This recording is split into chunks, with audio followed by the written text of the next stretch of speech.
I asked the air what the best thing was for the lungs when it came to plants or fungus or fruits or anything like that. And it literally answered me back that there are strands of psilocybin, lion's mane, and just multiple mushroom names that are just flipping around in my head that I'll write down and we'll all get working on.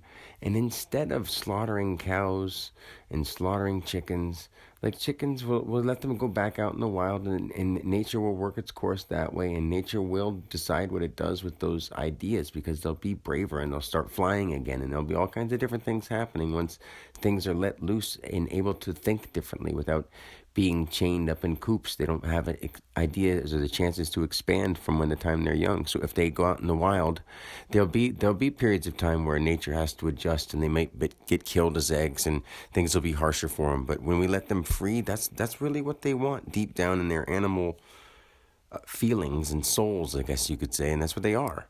I mean, an egg is just a different way to say soul. It's just a little world of its own. And when it pops from that egg, it has that spirit that was already living in it, but in a different form, just like us. And it still has leftover yolk that's decomposing and growing in its little ways and dying in its little ways and growing in its little ways until it decomposes down into something too. And when you really feel how alive you are, you feel all that. So, like, and you don't want even that little minor bit. It helps a little bit. And if it's something that you find out in the wild or something like that, I don't really have anything against anything that anyone does. But I myself just would rather live off of the sunshine and the water and the oxygen. I mean, I just love life, and some fruit once in a while with some peanut butter. And I don't really need anything anymore. It's just, I love the sun. I love the feelings of my body. I just do like 50 push-ups at a time without even feeling like I did anything. I just feel like I'm floating, and I really try to push myself and touch my chest to the ground and go slow if I want to, or I might as well just go fast, because when I go quicker, I still make sure I flex really good at the end. So I know how to flex my body. I'm not stupid, so I mean, I don't just whip through it and cheat myself, because I'd rather push myself than cheat myself.